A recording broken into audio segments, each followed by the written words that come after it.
As part of the Electronic Vehicle Supply Equipment Load Research Project, Wake County is partnering with Duke Energy Progress to install vehicle charging stations at several county locations. The purpose of the project is to better understand the utility impacts associated with electronic charging.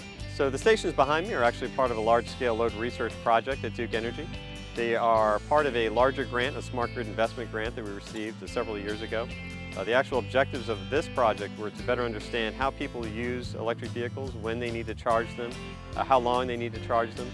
And when we receive this information, we're able to better figure out, okay, how do we help support electric vehicle owners in the future when they need charging, whether it's in public or at their home, or maybe it's even at their workplace.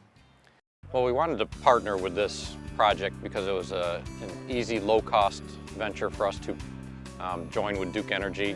It was an ability for us to install multiple charging stations at a very low cost to the taxpayers.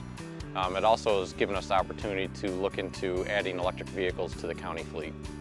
It's the green initiative that is a push for finding ways to bring about transportation in a more fuel efficient, less pollution to the environment. So the ability to bring about hybrid electric vehicles and plug-in electric vehicles has been a goal for the county. This has given us another opportunity to expand our current direction of our electric hybrid vehicles. And so this has just given us another opportunity to do better for the public and the taxpayers. I decided to buy an electric car because there was a great tax rebate and incentive between the federal tax rebate and the incentive with Advanced Energy, Nissan, and the Department of Energy. It was a no-brainer for me. And then with all of the electric vehicle infrastructure going in, it made it that much easier for me to decide to buy my Leaf. So for the stations that are in the public space, we actually rely on host sites, customers of ours, whether they are in the commercial space or municipalities or counties.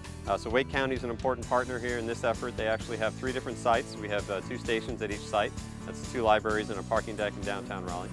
We actually choose the host sites based on several different criteria factors. We look at things such as how long somebody is normally parked at a site. So for example, the library, you would imagine they might be here for 30 minutes, 60 minutes.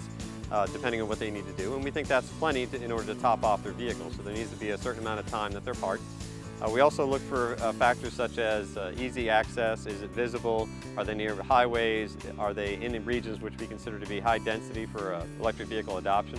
And we also look at just the history of the partner. Are they a partner that is interested in doing new alternative energy programs and efficiency programs. If you look at plug-in electric vehicles, they really provide several benefits for the customer. The most important one is the fuel savings. You can save about 75% on fuel savings. So that adds up to $8,000 maybe over 5 years. So yes, the vehicles themselves are a little bit more expensive up front due to the technology, of course. We're in the very beginning stage of that. But if you look at the total cost of ownership, you pretty much today could break even on many of the electric vehicles compared to the conventional vehicles today. Electric vehicles make a whole lot of sense for the consumer. First of all, you have the economic aspect of it. You have the $7,500 tax incentive. That rebate helps tremendously. Also, you're not buying gasoline on a 100% electric battery vehicle. I haven't purchased gas since January of 2012. I love driving past the gas stations. I'm very excited to find that the county has put in 3 new stations. The more electric vehicle charging stations there are, the better. Wake County has been a supporter of the electric vehicle initiative here in Wake County. Our goal is to help to bring more charging stations to the surrounding area for the public.